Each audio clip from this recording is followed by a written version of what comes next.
GOP review finds no proof Arizona election stolen from TrumpA Republican-backed review of the 2020 presidential election in Arizona's largest county ended Friday without producing proof to support former President Donald Trump's false claims of a stolen election after 6 months of searching for evidence of fraud. The firm hired by Republican lawmakers issued a report that experts described as riddled with errors, bias, and flawed methodology. Still, even that partisan review came up with a vote tally that would not have altered the outcome, finding that Biden won by 360 more votes than the official results certified last year. The finding was an embarrassing end to a widely criticized, and at times bizarre, quest to prove allegations that election officials and courts have rejected. It has no bearing on the final, certified results.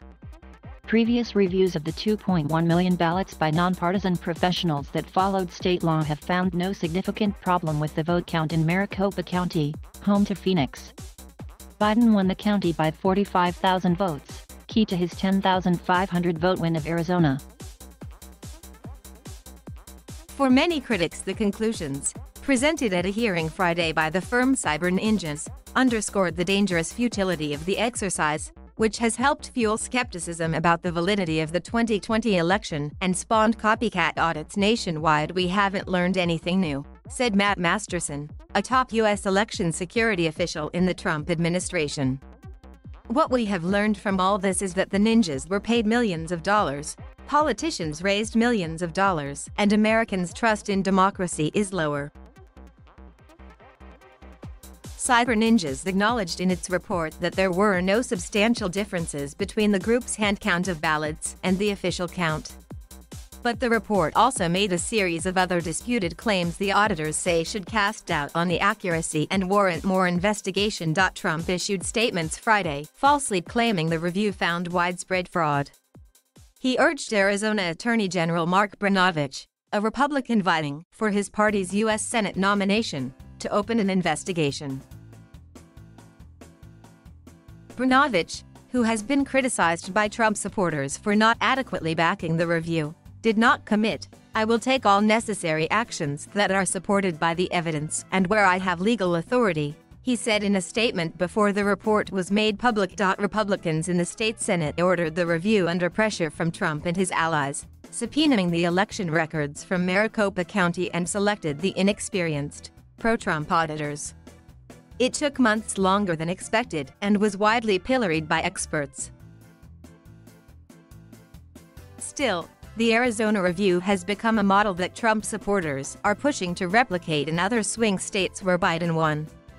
Pennsylvania's Democratic Attorney General sued Thursday to block a GOP-issued subpoena for a wide array of election materials.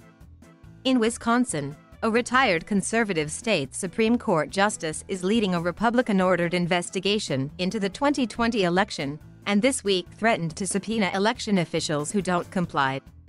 Backers also called for additional election reviews in Arizona on Friday.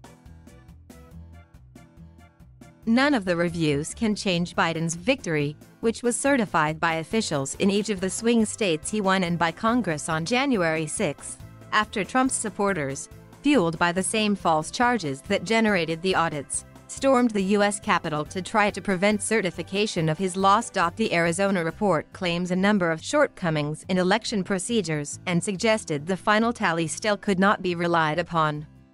Several were challenged by election experts, while members of the Republican-led County Board of Supervisors, which oversees elections, disputed claims on Twitter.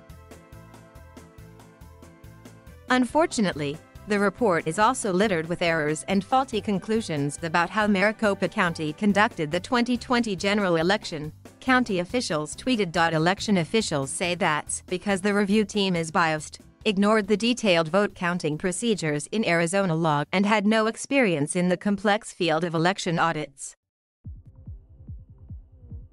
Two of the report's recommendations stood out because they showed its authors misunderstood election procedures, that there should be paper ballot backups, and that voting machines should not be connected to the internet.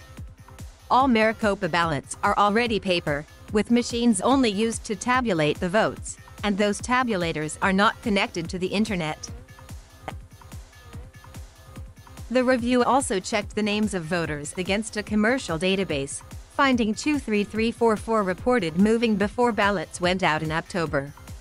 While the review suggests something improper, election officials note that voters like college students, those who own vacation homes, or military members can move to temporary locations while still legally voting at the address where they are registered. A competent reviewer of an election would not make a claim like that, said Trey Grayson, a former Republican Secretary of State in Kentucky. The election review was run by Cyber Ninja CEO Doug Logan, whose firm has never conducted an election audit before. Logan previously worked with attorneys and Trump supporters trying to overturn the 2020 election and appeared in a film questioning the results of the contest while the ballot review was ongoing. Logan and others involved with the review presented their findings to 2 Arizona senators Friday.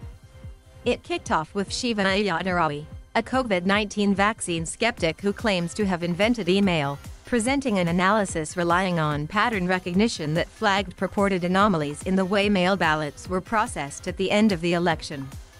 Maricopa County tweeted that the pattern was simply the election office following state law. Anomaly seems to be another way of saying the Senate's contractors don't understand election processes, the county posted during the testimony. Logan followed up by acknowledging the ballots that were provided for us to count very accurately correlated with the official canvass. He then continued to flag statistical discrepancies, including the voters who moved, that he said merited further investigation. The review has a history of exploring outlandish conspiracy theories, dedicating time to checking for bamboo fibers on ballots to see if they were secretly shipped in from Asia.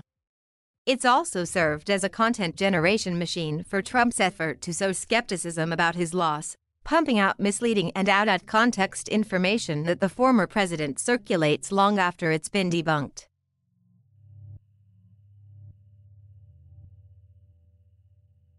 Thank you for watching. Please subscribe,